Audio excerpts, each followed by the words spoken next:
नमस्कार सगळ्यांना, सारिकाच एज्युकेशनल वर्ल्डमध्ये सगळ्यांचं स्वागत आहे।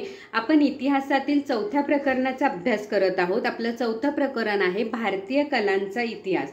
या प्रकरणामध्ये आपण कलेचे प्रकार बघत होतो। कलेचे एकूण 2 प्रकार आहेत, दृक्कला आणि ललित कला। यापैकी दृक्कलेमध्ये चित्रकला आणि शिल्पकला या 2 घटकांचा समावेश होतो। यापैकी चित्रकला या घटकाचा आपण अभ्यास केलेला आहे। आज आपण शिल्पकला या घटकाचा अभ्यास करणार आहोत। शिल्पकला ही त्रिमितीय स्वरूपाची असते, म्हणजे अशी वस्तू किंवा असा कागद की ज्याचा उल्लेख किंवा ज्याची लांबी, रुंदी आणि खोली आपल्याला मोजता येऊ शकते, अशा वस्तूंना त्रिमितीय असं म्हटलं जातं।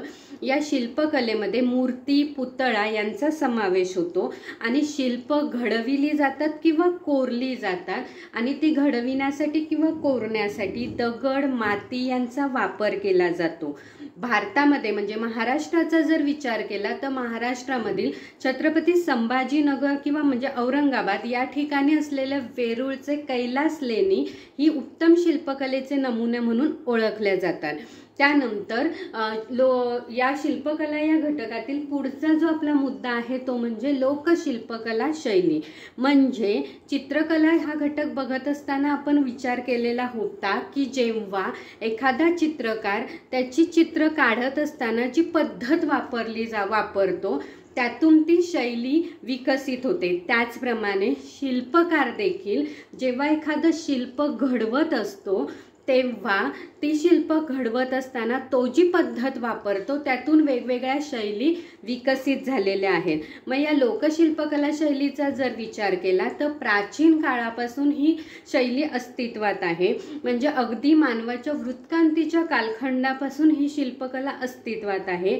मानवाने त्याच्या उदरनिर्वाहासाठी जेव्हा दगडी हत्यारे तयार करायला सुरुवात केली तेव्हापासून ही शिल्पकला शैली म्हणजे ही शिल्पकला अस्तित्वात आहे।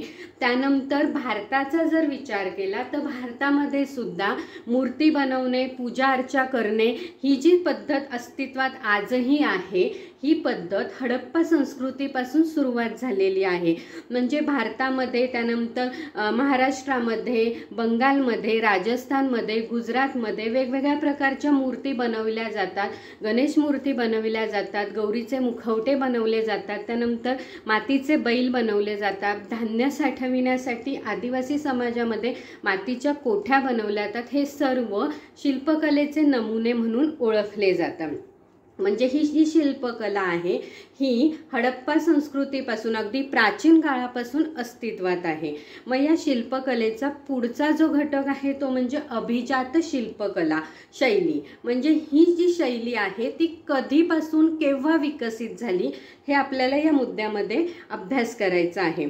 हडप्पा संस्कृतीचा जर विचार केला तर हडप्पा या ठिकाणी जे कास्य धातूपासून पुतळे बनविले जातात तेव्हापासून शिल्पकला अस्तित्वात होती हे लक्षात येतं। पण भारताचा जर विचार केला तर भारतामध्ये ही शिल्पकला सम्राट अशोकाच्या कालावधीमध्ये विकसित झालेली दिसून येते।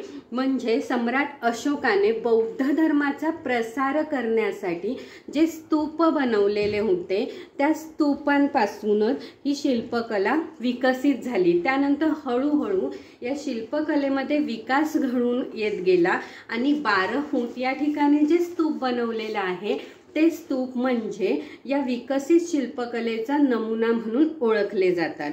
मग या बौद्ध धर्माचा प्रसार करण्यासाठी जे वेगवेगळे स्तूप बनवले गेले होते त्यापैकी बोरोबुदूर या ठिकाणी जे स्तूप बनवलेला आहे ते स्तूप जागतिक वारसा स्थळ म्हणून ओळखलं जातं। मग या शिल्पकलेमधूनच मूर्ती तयार करण्याची नवीन शैली विकसित झाली। आपला पुढचा जो घटक आहे तो म्हणजे भारतीय मूर्ती विज्ञान। म्हणजे भारतामध्ये अफगाणिस्तान आणि आजूबाजूचे जे काही प्रदेश होते या प्रदेशांमध्ये असलेले शिल्पकार यांनी तयार केलेल्या शिल्पातूनच दोन्हींच्या संयोगातूनच नवीन गांधार शिल्पकला शैली उदयाला आली। त्याचप्रमाणे 30व्या शतकामध्ये म्हणजे कुशाण राजाच्या कालावधीमध्ये मथुरा नावाची शिल्पकला शैली विकसित झाली आणि या दोन शैलीमधूनच भारतामध्ये शिल्पांच्या ऐवजी प्रत्यक्ष मूर्ती बनविण्याचे कार्य म्हणजे तंत्रज्ञान विकसित व्हायला सुरुवात झाली।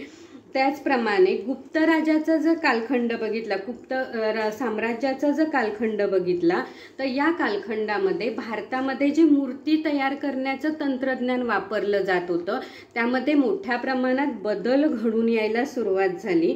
म्हणजे काही विशिष्ट नियम तयार करण्यात आले आणि त्यानुसार शिल्प किंवा मूर्ती तयार केल्या जाऊ लागल्या। नंतरच्या कालावधीमध्ये म्हणजे चोळ राजाच्या कालावधीमध्ये धातूंपासून मूर्ती तयार करण्याच्या कलेला प्रारंभ झाला, कला विकसित झाली आणि मग या धातूंपासून शिवपार्वती, त्यानंतर नटराज, विष्णू, लक्ष्मी यासारख्यांच्या देवांच्या मूर्ती बनविल्या जाऊ लागल्या। माझा व्हिडिओ जर तुम्हाला आवडल्यास व्हिडिओला लाईक करा आणि माझ्या सारिकाच एज्युकेशनल वर्ल्ड या चॅनलला सबस्क्राईब करा। थँक्यू।